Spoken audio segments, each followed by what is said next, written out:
All right. Speaking of tech issues, my mic's been muted this whole damn time. So, Oh my god. welcome. Oh, no. Are you serious? Oh Yeah. my gosh. Hey, I did my personal stream yesterday and I was muted for 2 hours. Welcome to the LSG podcast, season 2. Oh my gosh. Intro's going to be a little shorter than the first time I did it. We joined today by RadishKing. Street Rat and I were talking about how we haven't done a podcast in this format yet. Last one we did was in like August at Coral Sword. Things a little different, tech issues. You guys just experienced that firsthand. Yeah. Muted mics are muted. All this is going to get cut out of, if you're listening on Spotify, I'm going to cut out the 2 minutes before this where I was talking to myself. Season 2 of the LSG podcast officially starts today. Already tripped and fell on its face. Format's going to be a little different than the last 50 or so episodes we did. The first thing we want to accomplish is we're going to do episodes still on Houston Smash, Texas Smash in general, and then as relevant, the national scene, majors, if they ever come back, all that fun stuff. But we're also going to be launching a new series called VGC 101, where Lou, one of our sponsored Pokemon players, joins me and we take a deep dive into competitive Pokemon and just kind of explain it in a way that's easier to understand, because Pokemon's a game that has a lot of depth to it, a lot of complexities. So we're going to take a deep dive into that. And then hopefully we'll do some just general esports episodes, or episodes that we focus on esports as a whole. Maybe some story time, retrospective, speculation, Valorant, other titles. Who knows? Just kind of more of a free flow to it. Our first episode of that one is going to be the week after VGC 101. We're going to have Dojo and GNS and then Santi on. Old man Santi, my man. Yeah, we're going to have a gathering of the boomers where we talk about MLG Dallas 2010. So, oh man, strolling down memory lane from a decade ago. 10 years ago. I was 12 10 years ago. I was 9. We don't want to talk about that. I was 19. Oh my god. But anyway, back to today's topic, RadishKing. For the 2 people watching this that don't know who you are. Oh my gosh. Who are you? Sorry, someone's just knocked on my door. No, get out. I'm doing a podcast. It's my twin. I apologize. I'm RadishKing, sponsored by Spawn Point. I am a Luigi, Simon, and hopefully Dark Pit main. To be continued. I don't know if that's going to happen. I want it to happen. It's going to be awesome. I play in Houston. I don't know. That's it. That's it. Gus U of H as well. He's our number 1 player. I do go to school. Also, potentially, probably the best Luigi in Texas, because there's not many Luigis. I'm going to say something bad. This might be a little controversial, but aren't you the only good Luigi in Texas? Definitely. I like Mexi. He's the only. I think he's good. I play him in Ditto. He's good. I haven't played a lot of Luigis in other cities. That's a problem. Yeah, and then Mexi hasn't. He's only really traveled to Houston. I haven't seen him go to anything besides both events or Houston events, and that's not a way to measure that. Well, and the same thing goes for Jason here, but he's also beaten Isman. He's also beaten Deluxe. He has multiple wins on Texas. Have you beaten Shadow? I've never beaten Shadow. He's the only person in Houston I haven't beaten. Yeah, but he has multiple Texas PR wins.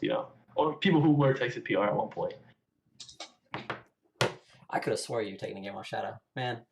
I took a game, but our last set went to game 3. But no, I've only played him 2-3 times. Gotcha.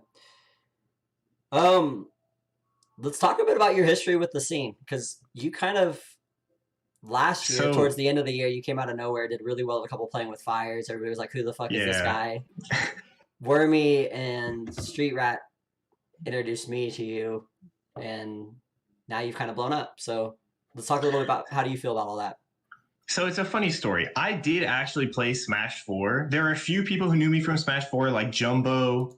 I've known Wormy since middle school. We're really good friends. So I knew him before Smash.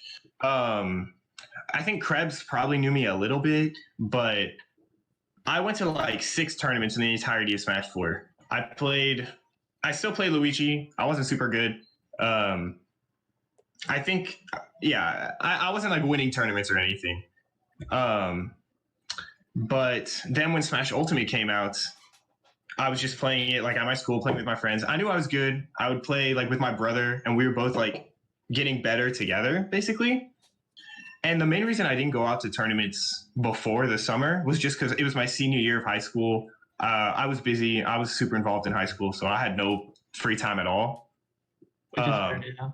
Yeah, but when summer rolled around, my boy Wormy, he was like, go to tournaments. I was like, gee, okay, fine. So I went to Playing with Fire, and I got third. I was freaking out. I remember that event because I said, out. I think I sent a message in the LSG group chat asking who the hell you were, and Wormy was like, oh, that's my friend. Yeah, what I loved about that tournament, my brother and I won doubles over Deluxe and Duo, who were both PR at the time. So with Luigi Gannon, it was so. I remember playing against that too. It was so. Oh yeah, that team is awesome. And so then dumb. I got third. I beat BC. I beat Bonrin. Justin. I did beat Justin. Justin beat me, but then I beat him in the reverse 3-0. So a little bit of context there. At the time, BC was PR too. He was like number 9 or 10. Yeah. So I was like, and then Justin was like, he was a serious threat to like PR players at that time. Like he was beating everybody. He beat Razor. He beat, I don't remember who else he beat, but he was like young blood, and everyone was like, oh, this guy's going. There was a time when people like Mick Benedict were tweeting about how Not Justin was the best Inkling in Texas. Yeah. Like, there was hype around him being one of the best Inklings in Texas. And Texas has some pretty good Inklings with people like Burr and Dojo. But he was Commander, yeah. So Not Justin was really hyped up at the time. Still has the potential to be phenomenal. He just doesn't really come out as much. But so your first tournament ultimate, you got 3 PR wins. Yes. Actually, technically, no. Technically, I did go to a tournament winter break when the game first came out. Okay. And I got like 9th, didn't beat anybody. But I don't know if that counts. There wasn't a PR. So no one was good. First Playing with Fire. Yeah, my first real tournament, I'll say. I got Playing third. with Fire was definitely like the best tournament in Houston. Yeah. It was always super stacked, like stupid stacked. It was like if you got wins there, like it was awesome. And like there was like I miss Playing with Fire so much. Me too. Like, it's my favorite. Like everyone was watching this sets on the stream. Like no matter what, big projector and everything was like perfect. Like I remember my set with Shauna, like everyone was getting hyped, dude. I was like, shit, this is nerve wracking, dude. I haven't even done anything, you know. But, I think. And to see, like, everyone was freaking out when you were playing too, like, because everyone was watching at that point. Like, nobody left early, I don't think. Not a lot of people did, I mean. Nobody left early when I was Playing with Fires. Like, it seemed like most of the crowd would hang out. Yeah. I think people who went, like, 0-2, some of them would leave. But that was really about it. Most people, like, stayed. Because Coral Sword was really cool. And then everyone was, like, so hyped. The venue was awesome. I don't remember if this was my first Playing with Fire. It was either my first or my second where I got that clip on Bond. That's one of my favorite clips. I taunt spiked him and then 0 to death. Yeah, and he popped off. I popped off. It was pretty funny. I felt so bad for him. I was like, goddamn Luigi. I felt a little bad, but that was good. It was whack. Oh man. I went to tournaments. I went to a good amount in the summer because I could. I was working then, but still. And then I was doing good. Yeah, so definitely. The scene's changed just a little bit the last couple months. PR has changed quite a bit. A lot of like the big names, Rashad's not on the PR anymore. Trella's not on the PR anymore. Razor's not on the PR anymore. He's been long and gone. He's like BC's on. He took my money from Let's Settle This. I was like, okay, I'm gonna get married and never play this game again. Yeah. Got the best pop-off picture, like, possibly ever. Yeah. Like, if you haven't seen that, go to the LSG Instagram. There's a picture of Razor's pop-off.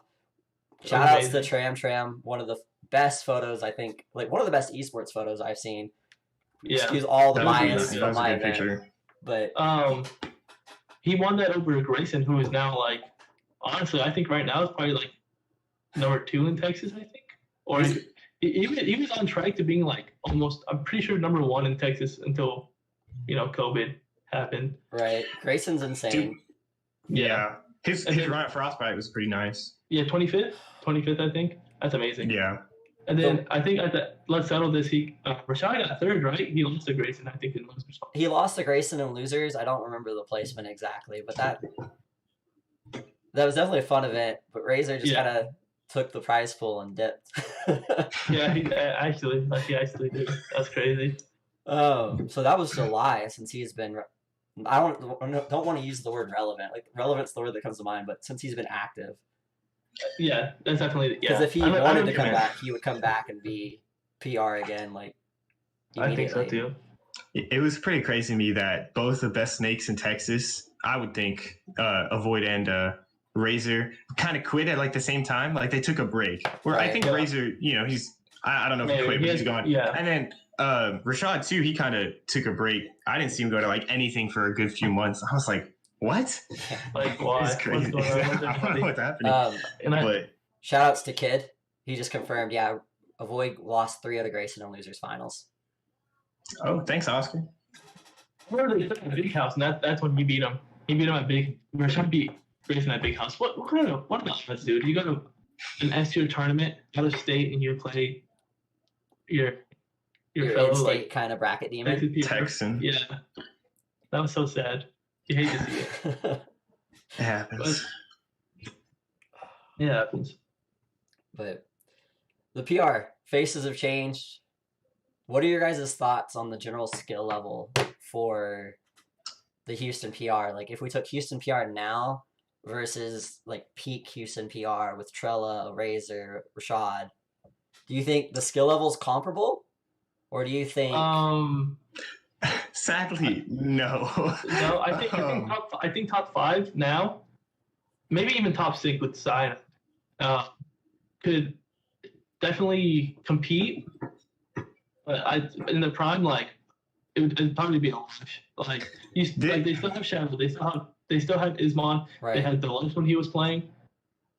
Rashad, like you said, Trella, Razor, BC, Duo, Tony, and like Henry. Tony's. Yeah. Do you remember peak Tony when he was posting Donkey Kong clips like every day on the Houston Smash Ultimate group? Yeah. Like, I kind of missed that timeline. We're gonna need you to step up, Streetrat, and start posting. I got you. I'm trying. Stream clips. This is how I think about the PR situation. Peak Houston PR, top 5, even top 6, including Deluxe, were all Texas PR. Like, Trello was Texas, Isman was Texas, Shadow was Texas, Avoid, and Razor. All Texas PR. Now, it's just Shadow and Isman. And no one else, I think, is like even close. I think I might be like a little close if I were to go to stuff. Yeah, I think. Have you ever been to an out-of-city event? No. I went to Austin once with my friends, and I went to a local there. Was it Cityscape or was it any of their other locals? No, it was a random local. All right, quick. But you played Waltz there, right? I did play Waltz, but he lives there, so. Yeah. I mean, yeah. Oh, I think well, no, Icewater Rick was there too, and I think Thunder Monkey. I think is he PR? He's PR. He was there, but I didn't play him. But his inkling was pretty good. So quick shout outs to Joey for making Cityscape what it is, because Cityscape is like, from a competitive point of view, the second best tournament in Texas right now. Like, Shockwave obviously has the best competition. Cityscape, even though the production value is not quite there yet, the views aren't where it deserves to be. That tournament's phenomenal with the talent that it brings out. Joey's really done really good work with that. Oh yeah. Like, a lot of the Houston people like to go up there too. I fucking love the Houston carpools. Cityscape, gotta watch it every week. Yeah, because like Isman would go, Banjo would drive up with them. Carlos, Malachi, Shadow all went one time. Like, you get like some of Houston's best over there, and then you see Isman just win everything. It's awesome. I love it.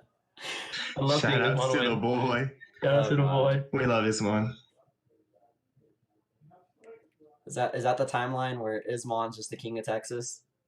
Dude, I wish. I love that him and Grayson are like neck and neck. Yeah. They're super close. I think this past season, like right before COVID, Isman was kind of struggling, but It also was kind of because he was at playing Frostbite. He raw. didn't have his controller, and and he's like dropping. The Frostbite thing made me so mad because I watched the set that he lost against the Falco. I was like, he shouldn't have lost. It was all the controller. I was so sad. But then you go back to like a week or two ago. Before that was Super SFC2 where he beat Elegant. I think he beat Master Mario. Yeah, he did. He beat Master Mario and loses finals. And then he gets the Grayson into the Game 5 set. And he almost reset. You know, it could have been potentially like. It looked to me that it was gonna be like a Game 10 set. Yeah. But like in Houston, the only person he's really struggled against was you, and then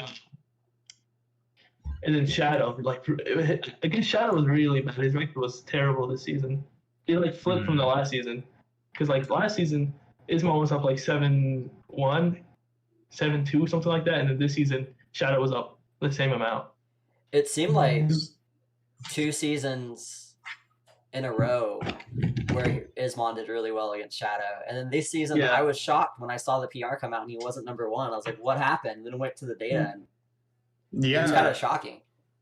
I'm not surprised Shadow's number 1, but it was weird. It was like Shadow was just beating him. And I remember at the SFC tournament where we had the award ceremony, the 2021, I was talking to Shadow, and he was like, "Oh my god, I don't want to play Isman. It's so hard." And then he wins, and I was like, "What?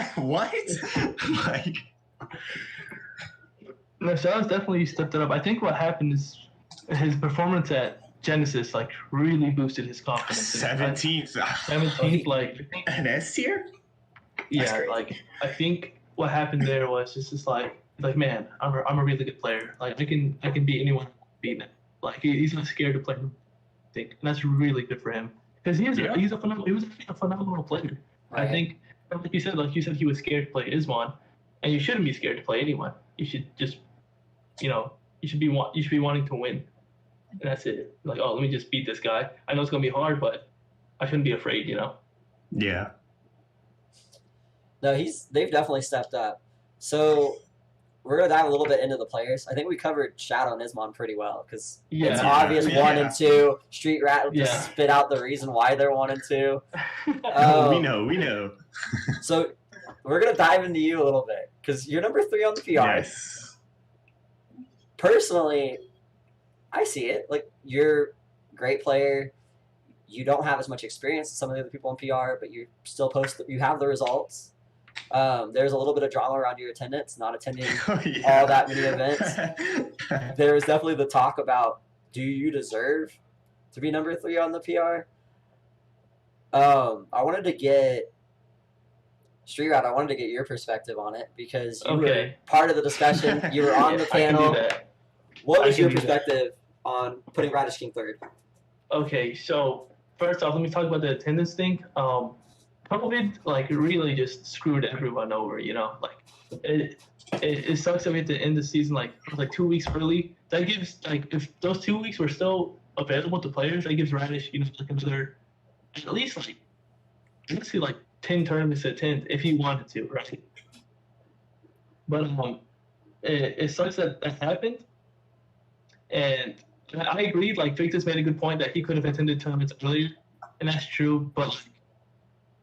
We didn't set that right. Like we didn't set that so maybe he should attend 2 per month instead of 6 in total. Like the season ended early. And if we had announced that the season was ending early, the last event's going to be NXL, I guarantee you 100%, which would be like, oh crap, let me go to something this way. Right. We announced it as the tournament was starting. Like that's not, to me, that wasn't fair. I think we failed as a PR to make this announcement. And then. Sorry to interrupt. Your mic's kind of a little fuzzy. I don't know if it's the webcam mic, but. Maybe. Hello. Do I sound better, or is it still It's still a little fuzzy. I'm not sure what's going on. Hold up. Let me. Welcome to Podcast on Discord, ladies and gentlemen. Where we're muted for 2 minutes at the start. Yeah. Was it doing it earlier, or did it just start doing it?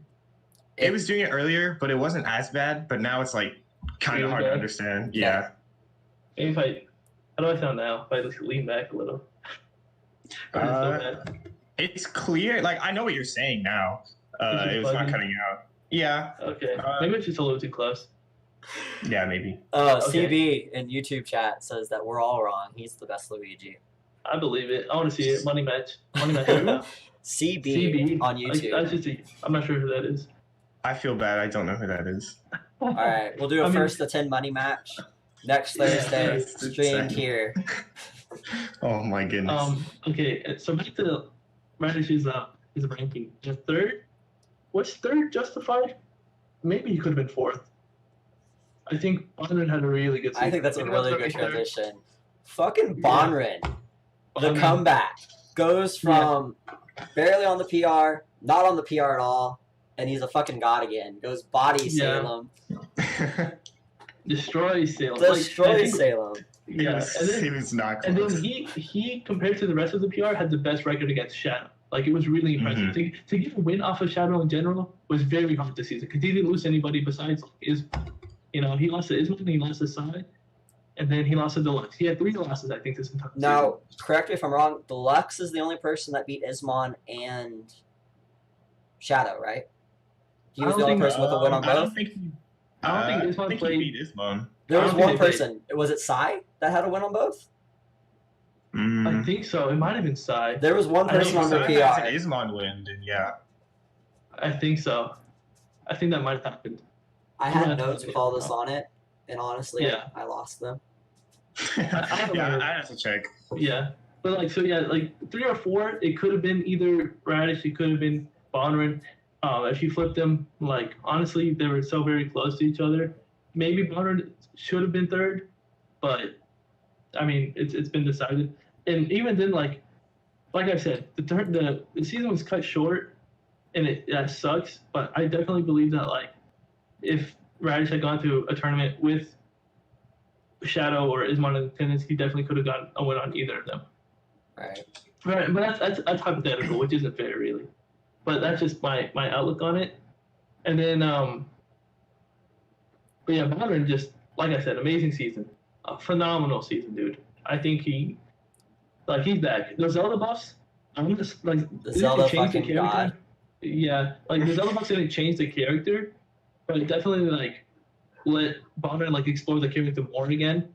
Because he was trying to transition from Zelda to Joker, Zelda to Shulk, but he's back on Zelda now, and it's definitely paid. It's definitely been worth it, Personally, I love watching a Zelda. I always have before the buffs. I thought one of the coolest things. Amazing. I thought one of the coolest things about Houston. Nice. I thought one of the coolest things about Houston was our character diversity.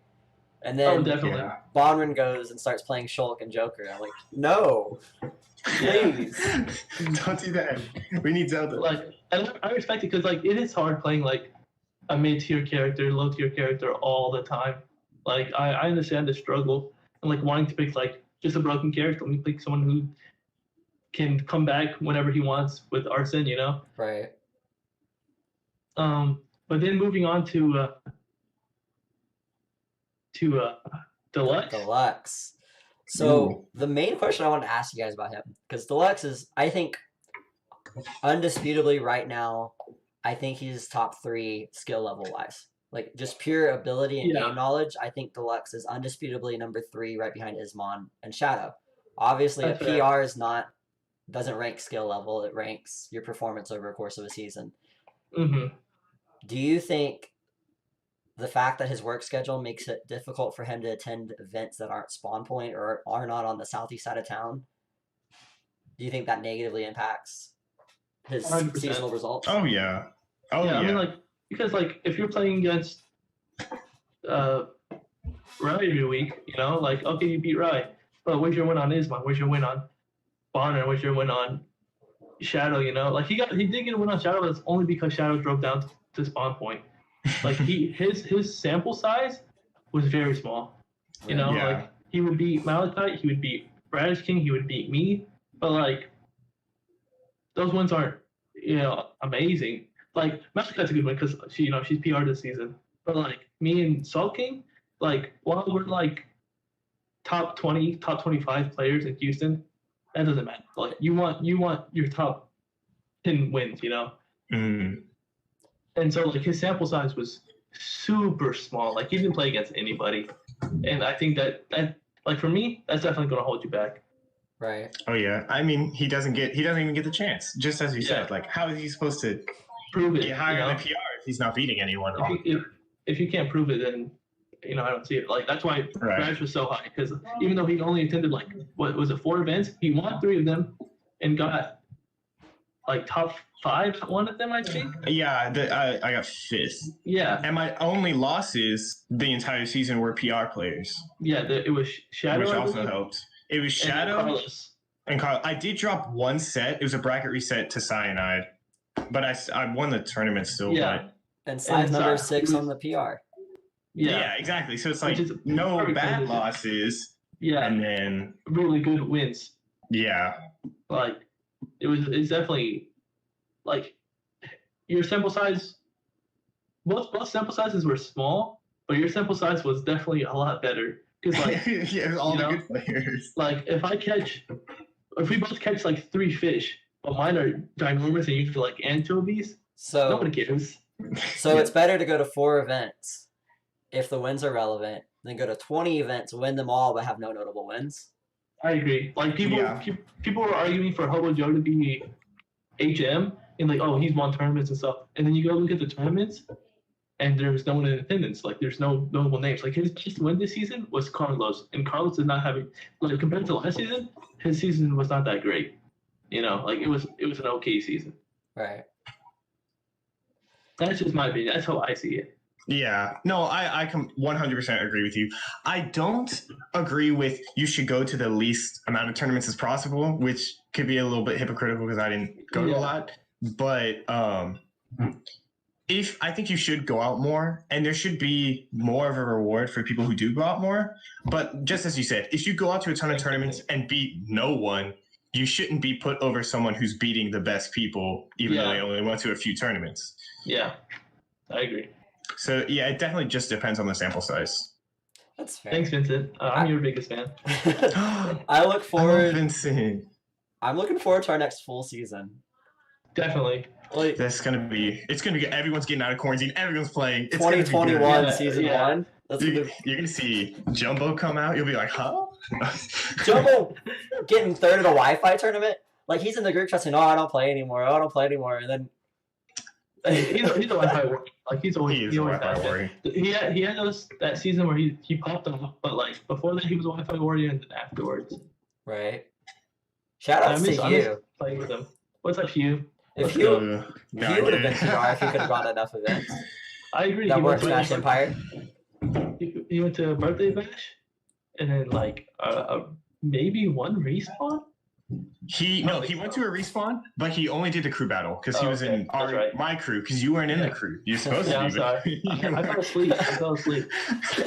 Vincent was like he fell asleep because we knew. Asleep, man. No, I mean, Hugh talked to us about it. He was like, he can either go to tournaments or focus on his YouTube channel. Like, he can't do both. So, like, this season, he was like, let me please the fans. And now with this whole COVID stuff, he's kind of just... I would definitely focus on, the YouTube channel. Like, if I can move from, like, obviously not if I can move over from competing to, like, focus more on YouTube with, like, streaming and stuff, I would love to do that. But at the same time, I love competing. I've made so many friends, so many connections, and it's been like a pleasure, dude. Like just meeting Tim, meeting Jason, meeting Hugh. Like I met Hugh, the 100K subs, whatever, millions of views on YouTube because I played this game. So I didn't know who he was until Perry told me. I didn't know his YouTube channel existed until Perry told me. Really? And then I clicked on it, I'm like, what the fuck? These are gold. Videos.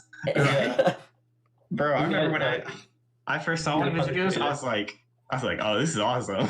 Yeah, this is funny. It's hilarious. Actually, Vincent, my friend, he's in the chat right now. He asked me to come to this crawfish festival. I was like, yeah, dude, it's gonna be free. Like, this is the second one that I'd gone to because the first one it was like single limb, and I got cheesed. It was in Smash 4, whatever. And then I go to this one, the second one. It's a lot better. And I play Hugh in Grand Final, and I had no idea it was him. I gave him that look. But I mean, he was so. I was still talking shit. Make him mad. I still think I'm just demon. I still think one of the best memes that Houston Smash has is Captain Falcon, the Richter player. I was so confused when I saw that. I People would tell loved me, it. like, oh, that's Hugh. I was like, you're lying. Because we just see I Captain know Falcon. even It was like Houston. third place. Like, I was like, that number's. I said, that name's stupid, but this guy's placing high. I was like, who is this guy? I remember playing against him once too, and I like set was super close, and I was like, dude, I'm so mad. Like I said, it was Cap Falcon. All right, it was like abbreviated. I was like, I didn't play against Falcon, man. That's not bad. And then I was in a Richter, and I'm like, oh my god, Richter Donkey Kong. I can't do this. He said it was the big brain play. I was like, oh my it's kind of god. big brain, I'm not gonna lie. He's lying. He's just lying. It's freaking Joker, and then he picks Samus. And what? Yeah.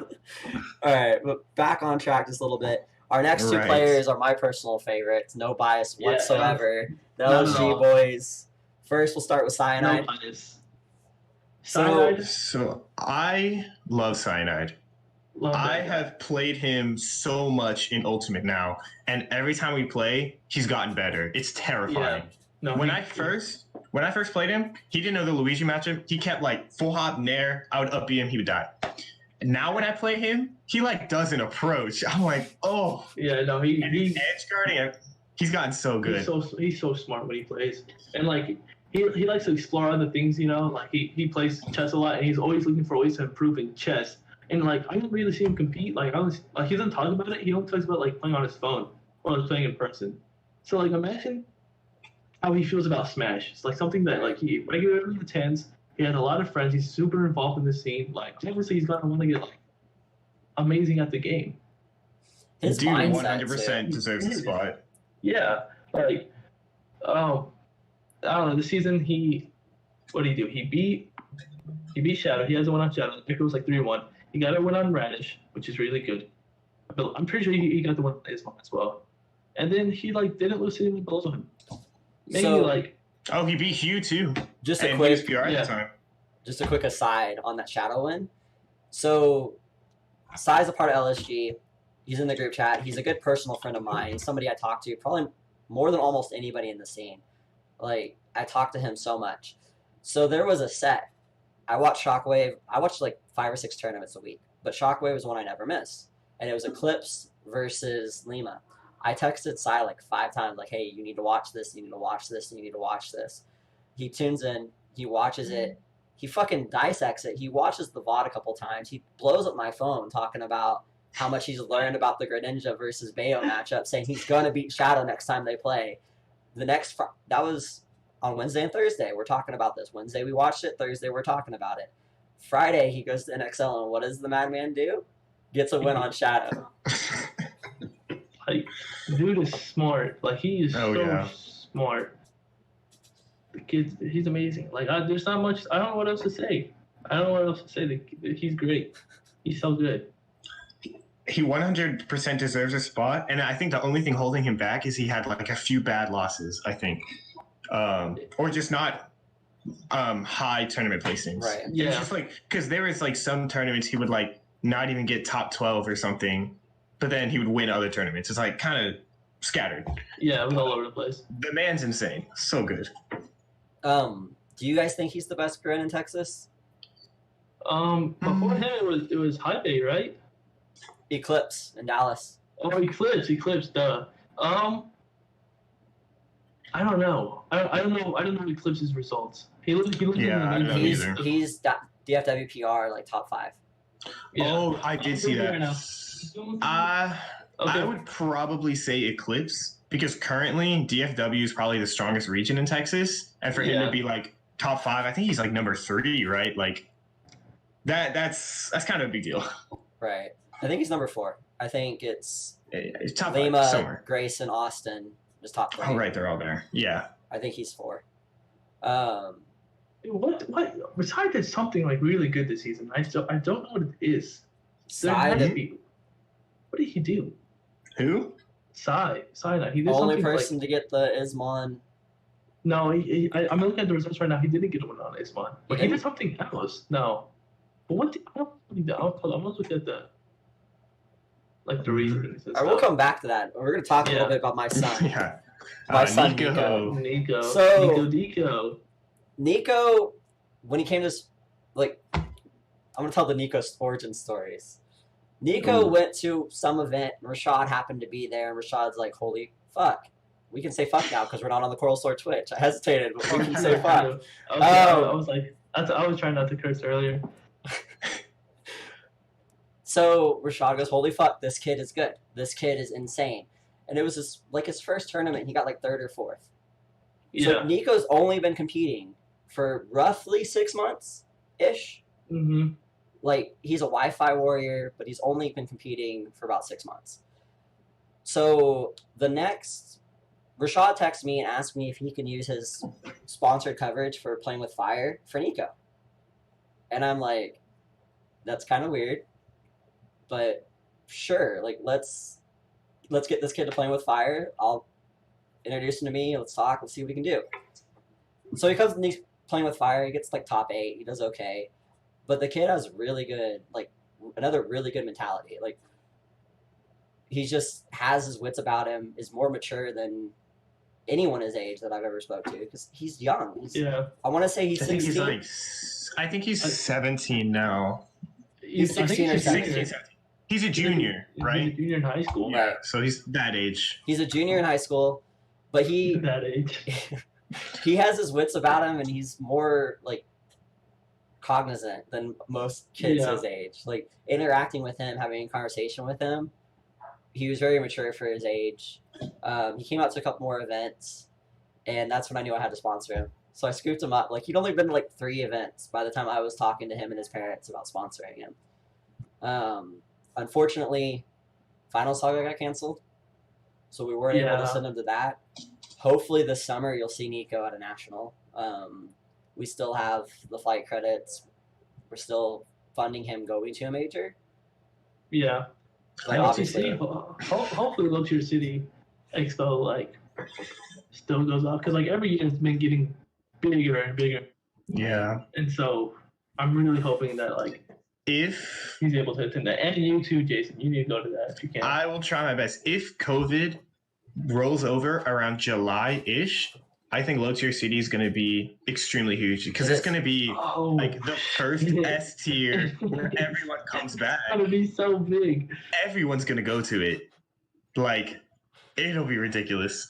It's going to be the event. That's kind of what I'm hoping for, because then it'll just be awesome. Yeah, no, it was a great last time we went. It was awesome. I loved we could have stayed for top 8, but even in the car, like on the drive home, me, Tim, Rashad, Wormy, and Sai were all getting just like, dude. I was like, dude, this is a great top 8 right now. It was, dude, and then Islam almost beat Samsora. All right, I'm gonna say it. He beat Samsora. Okay. That's what happened. He was up 2-0 and thought the series was over because the guy who was running the bracket told him that it was best of 3, and then Samsora sat back down and said, "No, it's a best of 5." And so they checked with the TO, and there was like a small break, and then Samsora reversed 3-0 down. You know what the does here mentality? Like, oh, shit, I have to be a top 5 player in the world again, like one more game. Like like at that point, like, oh man. You feel that relief, like, holy fuck, I did it. I beat Samsora, and then it's like, just kidding, you got to play him 3 more times. And then Samsora's thinking, oh man, I have a chance. I can do this. I can bring this back. But that sucks. Against them. Back on the Nico topic a little bit. My spicy take on this whole PR is I think Nico has the most potential of any player in Texas. Any player in Texas. I think Nico doesn't have the results right now, isn't the best player right now skill-wise, but I think he has the potential to be the best player in Texas. So potential-wise, I would probably agree with you, because I think most of our top plays, like the Isman and the Shadow, they've already gotten like most of their potential. They're already there, right? Yeah. Whereas Nico, he's still just getting started. Every time I see him, he's adapting, he's learning, he works hard. He's taking the notes. He always asks like tips, give me tips. It's like stuff like that. So I can definitely agree with that. I see that. I still think it's Isman. I think Isman has crazy potential. I think Frostbite was just like super unfortunate for him. And then, dude, I don't know. Like, if you look at Smash 4, like, he was competing then, but like, he didn't really do anything. He was like PR in Houston, maybe like up to like 8 or 10, I think. I don't know. But like now he's like consistently top 3, top 4 in Texas. All Like right. that says a lot. My 4 players to watch in Texas: Grayson, Isman, Nico, and Radish. If he ever gets out of Houston, you got to get the fuck out of Houston. Yeah, But if you ever go tough. anywhere, I'm poor. it's hard for sure. if you ever go anywhere, money. like, because you got to think about, like, we're talking about sample sizes earlier. The sample size that you've been exposed to is so small, and you're performing well against them. If you could get exposed to bigger, better things, I think your skill level will grow, and you'll be a contender. That's what I would want. That sounds awesome. It's just a money and time problem because I have like no money to go out and do these things, like buy a plane ticket, all this stuff. Like that's a lot of money. I'm in college. You're a full-time student. Yeah, it's tough. I have to put all my money to college. I'm basically paying my way through college, and I'm also involved on campus a lot. Like I have a job. I'm in a lot of like just clubs, like choir and stuff. So it's like I don't have as much free time either. So it's like it's hard. But I definitely want to. And like if I get the opportunity, I'm doing it. I'm doing it. You will. I don't know if I would do super well just because there's a lot of character matchups I don't know, just people. But I think it would be a great experience and it would help make me better. I think it's the experience. That's what matters. Yeah, I think it's supernatural. Like the best players even go to their first like out of city event and bust her out. Definitely. Like, it's normal to go to another scene and see a matchup you're not familiar with or a player that you don't know and lose to them, even though you might have higher potential or even a higher skill level. Right. That's the game. But our next person on Houston PR, number 8? 7? 8. I can't count. Is it INC? Is it Inc? It's INC. It's INC. Yeah, INC. Okay. So I think it's in the name of Christ, I think. Yeah, something like that. Something like that. But it's an acronym. Very religious. I had no idea. Another new gen. Parker told us. I was like, what? Another new gen. Again, goes to mostly events on the north side. Like I've seen about one playing with fire, I think, before playing with fire went away. Do you think it kind of has the deluxe effect where you're only attending one tournament with one group of people, even though it's maybe you could argue it's slightly higher competition because he plays duo every week? Yeah, that's the thing that sucks is that like compared to like the south. Here's the thing: all like the really good players live on the north side of Houston. There was like Avoid lived southeast, and then so does Deluxe, but like in Bonner. But like Shadow, Isman, Ramesh kind of live. Where do you live? You stay on campus, so like. Normally. Right now I'm in Sugarland, so I think that's somewhere south somewhere. Southwest. West? Yeah. Southwest, yeah. I know Cyanide's actually close to me. Southwest has Cy, Wormy. Wormy. Cy, Wormy, Nico. Nico? Really? Nico's and Katie. Oh, I didn't know that. Malachi's also southeast. So like Southwest has Salt King too. The thing is like Ink, I guess you could say he lucked out and he has duo and he has Isman to play against like every week. Because Isman would also attend Godlike regularly. And he got his wins on Isman. He got 2 wins on him, you know? So, like, yeah, it's still a small sample size, but it's, like I said, it's a bigger sample size. Because, like, he was positive on Duo for a while, and then I think Duo just, like, stepped up per game, and then ended up being, like, 4-3 over her. 4-3 over INC. Okay. So, for me, with INC, he's one of my favorite people to play and watch. I think his Joker play, his tech skill is a lot higher than most people in Houston that I see, and his movement is crazy. I don't know what happens, but he loses. And honestly, when I see him, I don't understand how he loses. Because I see him and I'm like, this guy's insane. Like, this guy's so good. He's a lab rat. He's that guy that spends 12 hours in the training room because he doesn't have anybody to play against. Yeah. But I would definitely agree that going to Godlike definitely hurts him. if he was able to go to a lot more stuff, I think he'd be really high on the PR. Yeah, he went to like a couple SFCs. Yeah, I think something like that. He's also like 4-1 on. Was it 4-1 on Malachite? Oh god. Yeah. I saw him lose to Malachite, I think. I don't remember. Yeah, it was just one. Yeah, it was 4-1. But yeah, he's really good, and he definitely also has a lot of potential. I think a lot of the people on the PR, and even not on the PR in Houston, still have like infancy stage, as I'll call it. Right. They're just getting started, and they're already like really good. See, so I think Houston Nico, can get up there. INC, Nico, and Malachi are the three that I would say have like the most room to grow. Like, are the least developed talents. Even though Malachi, like, because of her PM experience, I would put her a little above the other two as far as development experience wise. Yeah. But our next player, Duo, we talked about her a little bit. Returned to form. Previously been on the PR before. She was on the PR we talked about that was stacked with all the goats. Yeah, she was like number 6, 5. Yeah, something like that. She was pretty high up there. She was up there. Shout outs to the fucking sweet spot. Her, Bonrin. Oh Deluxe, yeah, I miss sweet every single Thursday. Awesome. Like we didn't have one of those. crazy turnout. It was on a Thursday, but the 30 to 50 players we got, like it was hype every week. I loved hosting that event. Mm-hmm. Yeah. But she was a regular there and had great wins at that time. And then this season, she's back to form. Yeah, she had really good season. She had some really good wins. Like she only won one game against Isbon. It was 1-4.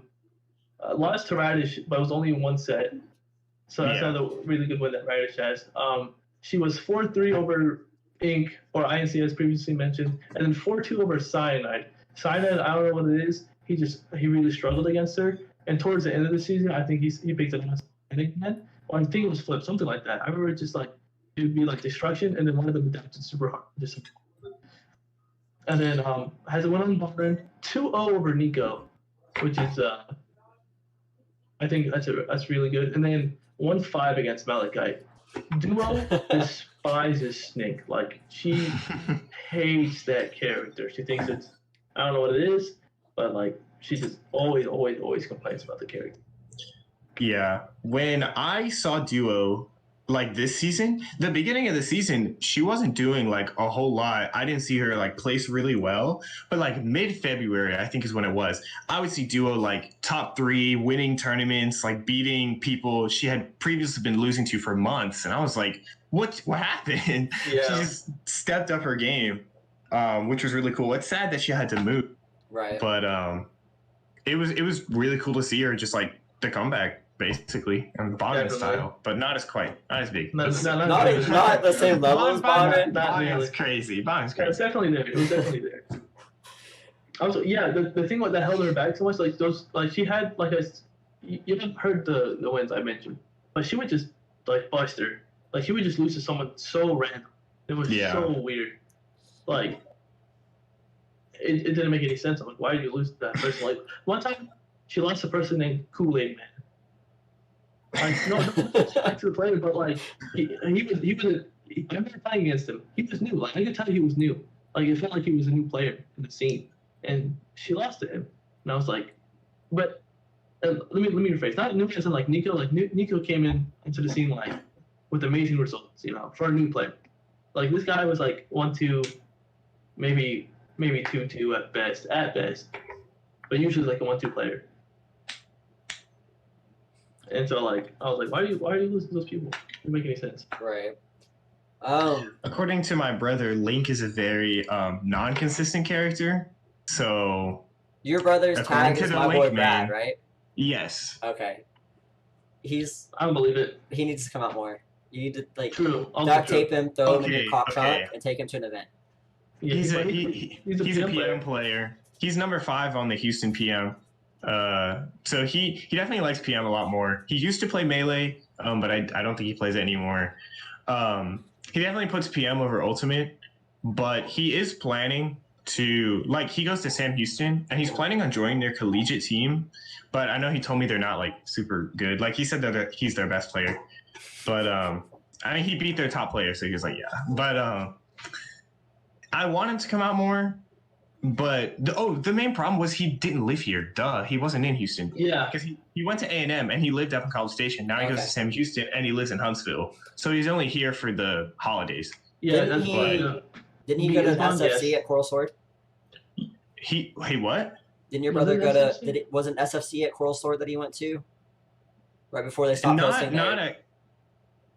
When he beat Iswan, or yeah, wasn't that at SFC? No, that was at Game Guys. It was SFC, but it was at Game Guys. Okay. So it was right after. I lost to Vince T. I was like, what? And then he's beating everybody. No, I watched. I remember watching his run and being like, what the fuck? Like he's come to my. I know who he is. Like I've met him a couple times. I've seen him play a couple times. Like it wasn't like a complete new name, but it wasn't a name you expected to make that run. Yeah. I always think he's the best link in Houston. But sometimes I would see him lose to random people. I'm like, what? It's the same thing. I was like, what the heck? But man, that link being inconsistent that's fake news, dude. They consistently mirror my shield, and I can't do anything about it. I don't believe it.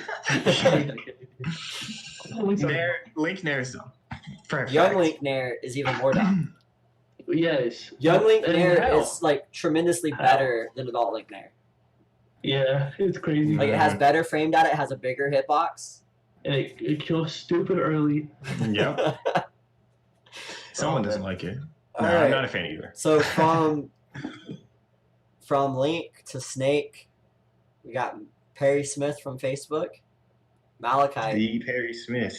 Let's go, Malachi. So there was a little bit of drama last season about her being left off PR, which I would have argued that last season's performance from Malachi was better than this season's performance. I agree.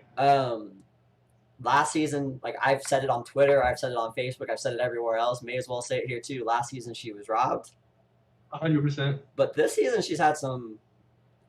I called Street Rat a bad loss before. But dude, she lost to Street Rat and Salt King in the same tournament, and nothing against either of those.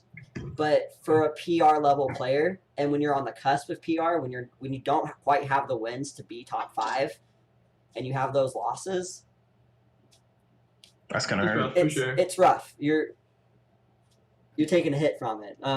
Do you guys? You're losing a top 20 plays instead of top 10. Exactly. Do you guys think she struggles with consistency? Do you think it was just a one-off event? Like she has a couple other losses too.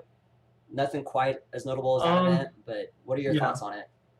I mean, like last season, like she had like a 1 month, 2 month period where she was just like, I wouldn't say dominated, but she was doing phenomenal, like top 3 placings, right, at everything. Like she wasn't like really winning everything, but she was super duper close. Like she had wins on Shadow, had wins on what's his name, Cheeks, I think. She had like some Texas or Giddy. She had to win on. I don't know. She just had like really good wins last season.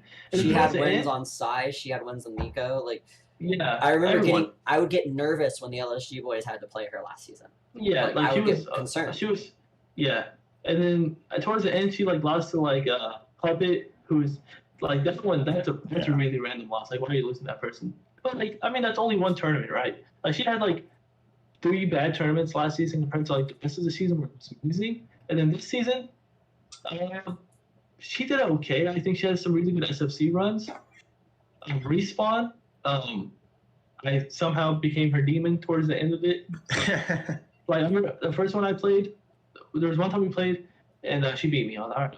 You know, like I was trying out Donkey Kong Snake. I was like, I can do this. I did it. You know, whatever. I wasn't upset. And the next time we played, when was it? I think it was losers semis. No, losers finals. It was just a fight. And I threw it over. You know, like I just did it.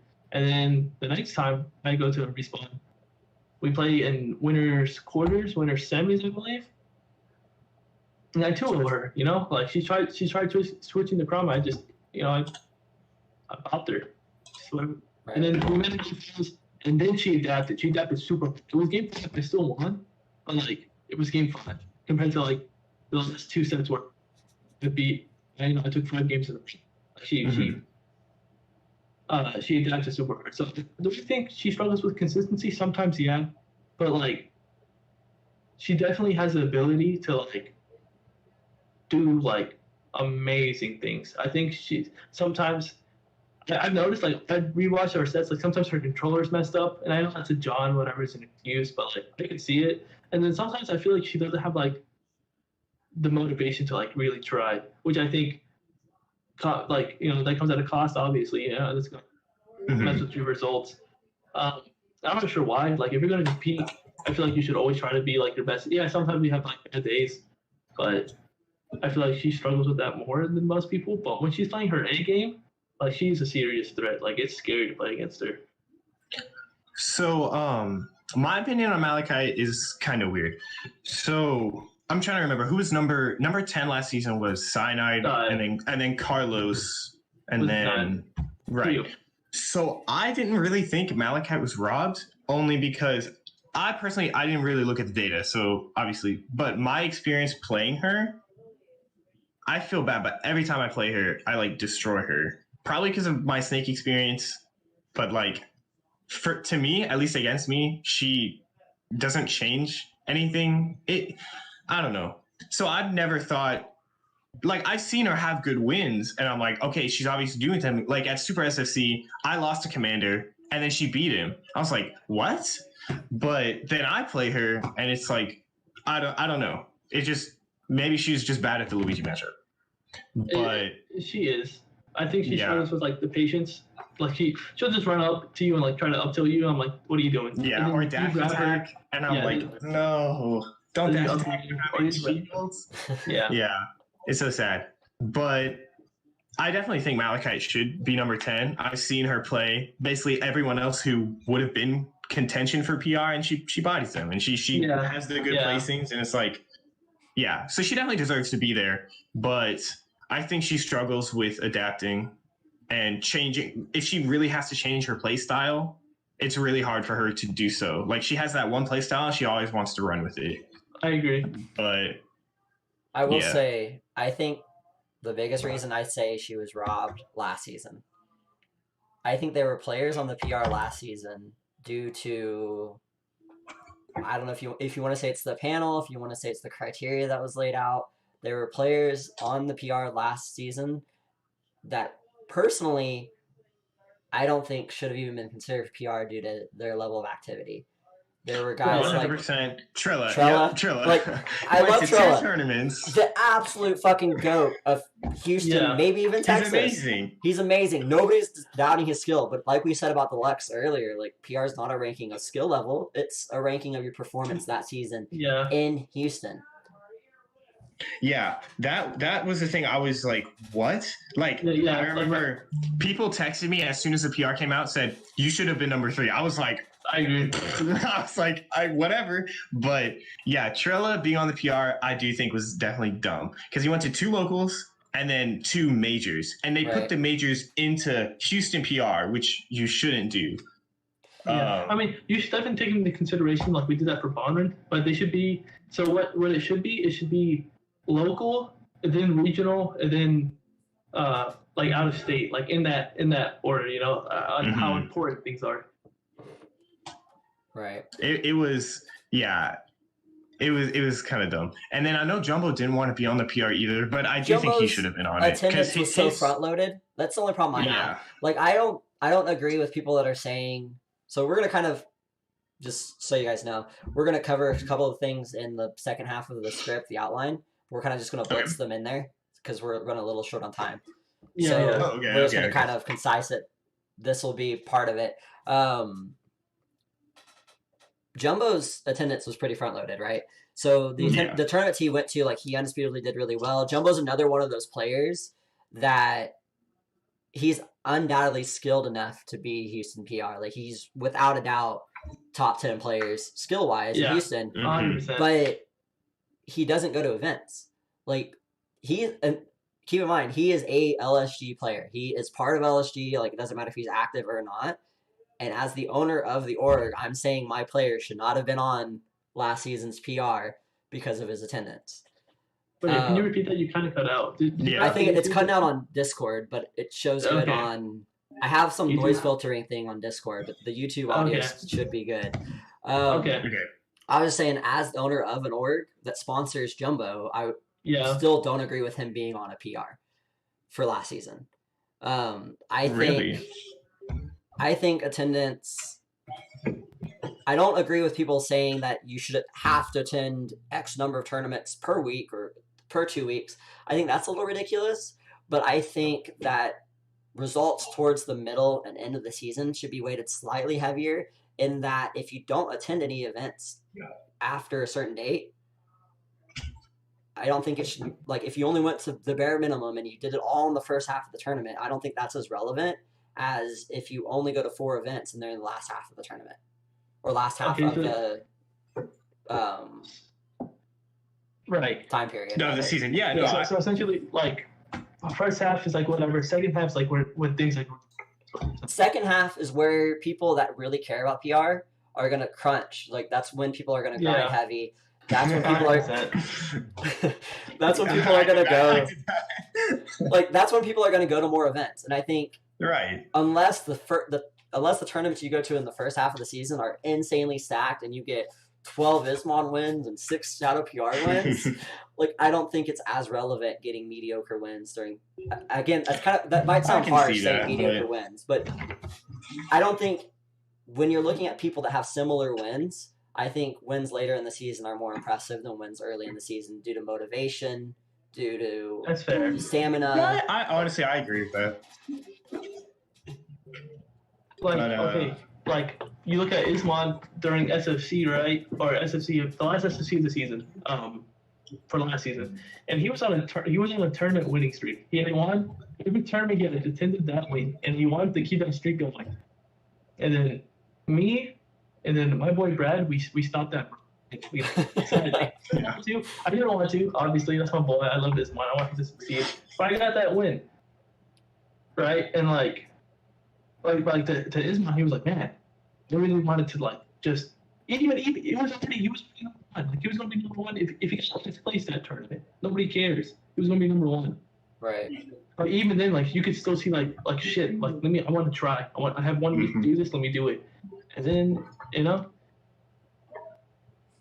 like, I don't know. That's just how I see it too. I see what you're saying. Like, if the wins are quality enough to prove me wrong, like, by all means, I'm wrong. But if your wins are similar to other people's wins, I think wins later in the season are more impressive. I think so. Yeah, because that's when people have gotten better. They've gotten more experience. That's fair. It makes sense. Yep. So I wanted to get a little bit of your all's feedback on how PR was handled this time versus seasons in the past, because Avoid was handling it this season. I just wanted to get an insider perspective from Street Rat and kind of like an outsider's perspective from Radish. Okay, should I? Yeah, I'll go first because I obviously don't know as much. But I was actually really happy when Rashad took charge because he is kind of like a big head in the scene. Everyone knows him. Everyone knows him. He's a great guy. So when I saw it and how they were planning on running it, I thought it was going to go really well. I liked most of the people on the panel. I was like, okay, this should be like pretty good debate. I didn't see any problems that would happen. And honestly, I think it would have stayed that way. It was just COVID that messed everything up. I agree. Honestly, I think everything would have gone really smoothly. Like, PR probably would have been pretty easy to discuss, like no real big problems. It was just COVID messed up everything. And then all their plans they had with the attendance and everything got messed up. So then they were like, how do we fix this? Oh, let's change it to 5 tournaments. Oh, just kidding. Let's change it to 4. And then people were like, oh, you're just trying to help RadishKing. But it's like, oh, it was a big problem. I have some defense in that, by the way, but it doesn't matter. But it was like, yeah, honestly, I think it would have been fine, but it was just the whole COVID situation. Yeah, and like, people just don't realize that. Like, people are thinking, like, oh man, this is ranked terribly and stuff like that. I'm busy. Hold up, I'm almost done. Sorry. And I was like, no, dude, like, what do you want from us? We're not, none of us perfect. Like, I don't know. And then going back to what you said about Rashad, like not even only in Houston do people know Rashad, but like within all of Texas people know Rashad, and even outside of Texas people know Rashad. So like he has definitely like a bunch of like he has a large reputation. The one thing I'll say about Rashad is without him, LSG wouldn't be what it is. Like he's the glue that holds, in my opinion, he's the glue that holds LSG together. Like he's definitely, if I have questions or doubts or like not sure what the hell to do, he's the guy that I'm going to. Like he's the guy that I'm saying, hey, this is what I'm thinking about. I don't know how to handle this situation. What are your thoughts? Like he's the first person I'd go to with any of that. He's developed his reputation in the scene as a leader. Like he was a big part of playing with Fire. He's a big part of SS. Like SS baby. Nobody. SS. The reason, like, so Avoid was the first player we signed. Yeah. And a big part of that was because no one has anything bad to say about him. Like, yeah. I talked to 15, 20 different people in the scene before I met Rashad, and no one had any, like, negative feedback about Rashad. Mm-hmm. Like, how many people in the community can you say that about? Not a lot. Not a lot, yeah. There's always drama with Smash. There's always stupid, needless drama. It's so annoying. Oh, jeez. So real quick, last thing before we wrap this up. What are some changes you guys would like to see, assuming next season happens?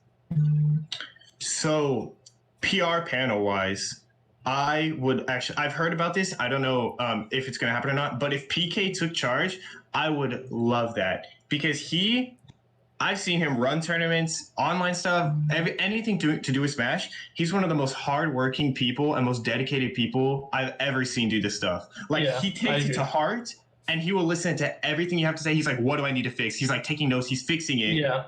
He cares so much about the scene and about how everything gets done. And if it's not above perfect, he will try his hardest to get there. Yeah. So I think if he were to be put in charge, I think that would be amazing. I think Parker did so much for the discussions. Yeah, 100%. Like when those were made public, I sifted. Like I didn't go down and read everything, but I looked at every thread, and just his activity, his civility, and just the way he discussed things, he stood out to me probably more than anybody else on the panel this season. Mm-hmm. Like just, and from my interactions with him, like he's just a genuine good guy.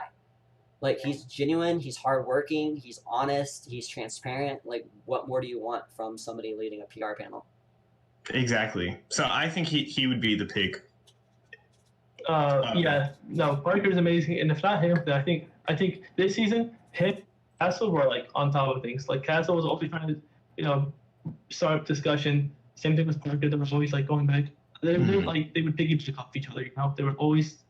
They always had something to say, and I really liked that from both of them. The rest of the PR, like the panel, there were some people who like didn't say anything, and that's like really frustrating because we're trying to make this like as accurate as possible. Like there were some times where I would just talk to She's man Isaac. I would just talk to him like about it. I don't really gotta talk to Parker. Like we're in the school crew together. Like we're UH boys, Princess. Yeah, princess. But like besides that, like I really just. I kind of tried to start a discussion about like rankings and stuff, but like it didn't really happen, and that was kind of frustrating. And like people ask like they want like new panel members like every season. I don't understand. Mm-hmm. That doesn't make any sense to me. I'm not saying that like keep me up, be whatever. No, it's not that. It's just want consistency, and like even if it's obviously like if it's a poor panel, we can change that. We can change some members, but the people who are actually trying, like I said, Castle and Brooklyn, they should stay on. I think they should. 100%. Unless they don't want to. I think that's just how I feel about it. I think Danny and Carlos brought forth a bunch of really quality discussion too, going back and reading everything. Yeah, I think those two did a really good job at voicing their opinion, and I feel like I would have struggled more with being biased than Carlos did. Like, if I was in Carlos' position, I definitely would have been a little more biased than he was, and I think he did a really good job at not being. Yeah, he definitely did a good job. It's kind of hard when you have someone who's PR level on the panel, but like you said, I think he did an excellent job. He wasn't really biased. And I think it's necessary to have someone either PR level or on the cusp of PR level, because I think they do a good job at gauging the quality of a performance. Like they do a better job than others at gauging how bad is that loss really, or how good is that win really. Like differentiating between two really close players. I think players of Carlos's level do a better job of that than someone like I would. Yeah, like we were talking about it in the chat. Like INC thought that he should have been higher than Cyanide, and I was like, dude, like, okay, I know that you had really good records this season. I guess like even good tournament placings. But like, Cyanide is one of the only, 3 or 4 people to beat Shadow this season. You don't understand like how impressive that is. Like that goes so far. Like imagine like if Radish had been Shadow this season, he would like undisputed would have been like 3rd. I think personally. Like having more than 1 win, and the same thing with Bonner. Bonner had 3 wins on Shadow. Nobody else did that. That's why he was considered for 3rd or 4th. Like that's so hard to do. And I like some people just don't understand that, you know. Yeah. So, with all the uncertainty in the air, it's really hard to get too deep into next season and speculation and all that stuff. Normally, like I would love to sit and have a discussion about who's gonna level up, but since we're all stuck in our homes playing Wi-Fi, I think we're all gonna like everybody's gonna come back for the first tournament and they're gonna be worse. Like I don't think that's like people that don't have a family member that's really high level are gonna be worse because who are you gonna play? Like you gonna play Samus or Zelda on Wi-Fi for 10 hours a day? Like Bomber's gonna have it rough. Bomber's gonna pick up so many bad habits from just winning in Elite Smash. Yeah, like Wi-Fi really does like kind of rot your brain. Honestly, playing like Elite, even like not Elite Smash, but the other arenas, even then, they're like you can't learn that much, you know. Well, just the inputs are different. Like the game feels so different. It's tough. That like I don't think it's valuable practice. Like I almost think it'd be better not to play Smash right now. And I think you can definitely like go to training mode and stuff and just practice like tech skill or like practice like new combos or like just learn something new about your character. But playing online, it like you said, different inputs. It feels wrong. If you wanted to lab a new character, though, if somebody wanted to switch mains, it could help you a little bit. But you got like 2 months to lab everything. Yeah, you're gonna need to lab. Online's not gonna help you a whole lot. Like all you learn is like combos, and half the time they're true. Like on training mode, like not all those combos are true. Like it says it's true, it's not. I feel like there are a lot better resources now than others. That like there's so many resources now that you can learn bread and butters. You can get better bread and butters on lock in training room right now if you're gonna switch characters. Like I'm watching Tweak, I'm watching like Levin just because I want to start practicing PT, and like I understand like squirrel combos because of that. But like if I didn't have like internet or anything, I'd be stuck. I'm like, what am I doing? These aren't combos, are they? I don't know. Like, you know, thank goodness for that. And then even then, like, you can still like learn your habits. Like even if it's not like 1-to-1 with land play, there's still habits that like some people have. Like I have a habit. Radish exploits it all the time. I dash attack way too much. I do it all the time. And I love dash attack, but he teaches me like, hey, stop doing that, even if it's online, you know. I'm like, all right, I'll slow it down. And then when you transfer that over to land playing, it's a lot better too. Right. I do think that playing an arena with another high level player can be a good practice still, because like you said, the discussion, not necessarily because of the gameplay, but if you can discuss habits, it's never a bad thing. Elite Smash will never help you. I agree.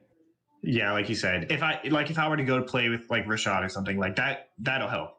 But not if I go play some random Palo player from Minnesota or something. I don't know, like little Timmy who's off school right now. Exactly. Who plays Wii Fit Trainer and just spams volleyball? Like, hey, that's a full mood though. I love Wii Fit. I hate that game. I want a world where we have. I was almost. So Wii Fit main. That didn't happen. Thank goodness. Well, no. Actually, Luigi's worse. I might say Wii Fit. Wii Fit starts off as stuck with limit, dude. Oh, you're lagging at this. Deep breathing. Deep breathing is limit. It's so good. Spawn. You spawn with Is it forward tilt kills at like 60? You become so strong. It's crazy. I see Zedekai like deep random forward smash hit 40 and you die. I see Zedekai play sometimes. Love the guy. But I was like, out of frame, he like forward smash prophetic and he was like, he died at like 40. I was like, what? I was literally going to mention that set. Like, as soon as you said his name, I was like, man, that set against prophetic at out of frame. So stupid. Like, it was angry. It was some of the dumbest stuff that I've ever seen. Like, it's funny. What? And it's so demoralizing. Like, how do you mentally come back from that? For me, when I get hit by that, I'm just like, nice. I think it's funny. It's dumb, but I'm like, my character's just as dumb, so I can't be mad at it.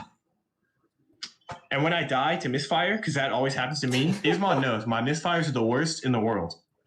When I die, I'm just like, it happens. That's me. It has to happen. The character. Exactly. It's about to happen. I don't get good misfires. If I get a misfire, I'm probably going to die from it. Right. It happens. So, to wrap things up, definitely looking forward to normalcy. Hopefully this season. Hopefully we have a season 2 in 2020. Yeah. Hopefully we have a season 2 in 2020. Hopefully y'all enjoyed the episode, even with all the technical stuff. I will assure you that technical difficulties are to abound this season. It's not the first time or the last time I'll do something stupid. It happens. It happens. But thank you guys for tuning in. Thank you for listening. Thank you for watching. Thank you, RadishKing, for coming on. Hopefully y'all no problem. Join in, and we'll see y'all next week for VGC 101 with Lou. Him and I already worked on the script for it. It's going to be hype as hell. That series is going to be really fun. There's so much to talk about with Pokemon. Like, there's. Oh, it's crazy. I would not know the first thing, but it's a lot. That's perfect. Tune in Saturday. Tune in next Sunday. You'll know the first thing and a couple other things. I want to get into it, but I can't. It's a rabbit hole you're not ready for. 100% not. I'm not even ready for Smash, dude.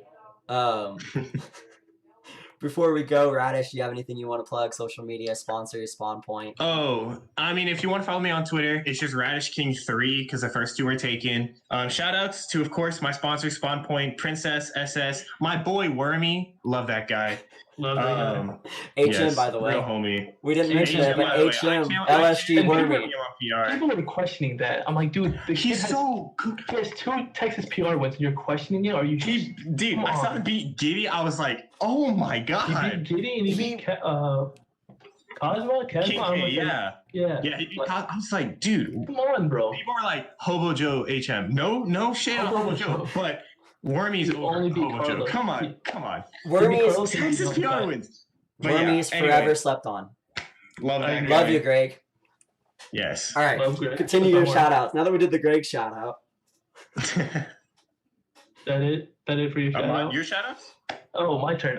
You can follow me at _StreetRat on Twitter. I have a YouTube channel now. It's newly made, 2 weeks old. It's Street Rat. There's a space in between. You can follow me on twitch.tv /street, 2 underscores, 2 of them, red. And then that's it. That's it for me. Follow the LSG stuff. We're making moves, all right? Even with everything going on, we're making moves. Tim is making moves. I'm trying to make moves. Rashad is making moves. We're all making moves. Our 2 new players that we've had signed since February that we scheduled the announcement during freaking COVID. Like, we started talks with those guys in January. We signed them in February, get them all on board. Everything's a go for season 2. Season 2 is LSG season. We're going to make moves. Wormy's going to PR. Street Rat's going to be PR.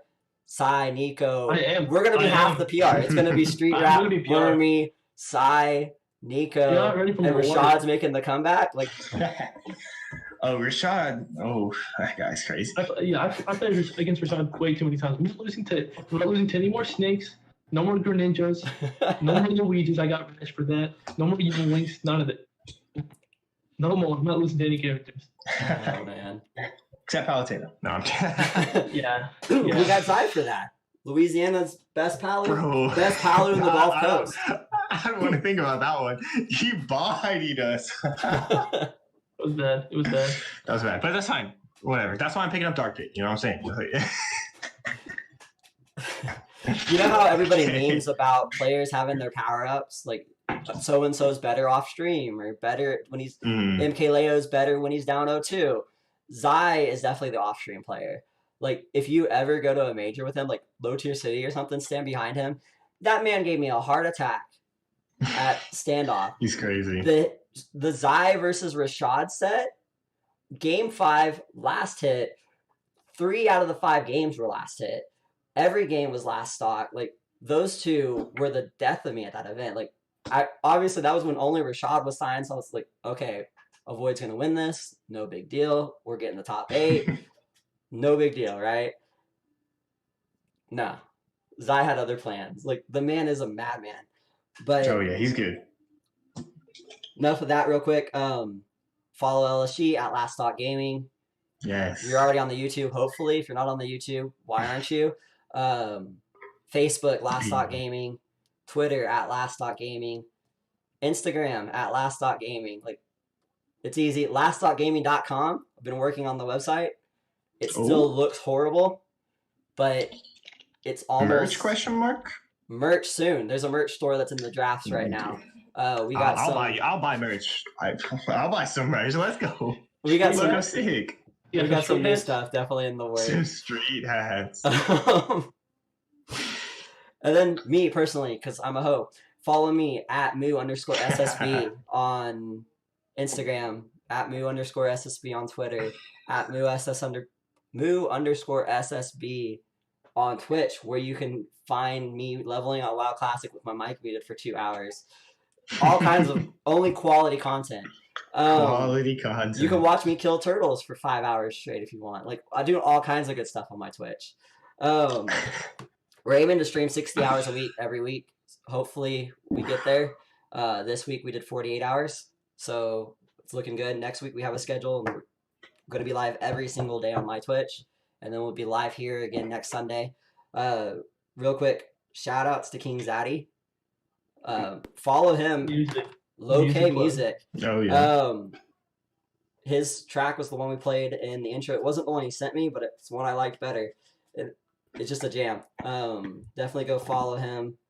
It's Low K Music on Instagram and Twitter, and then Low K Films on YouTube.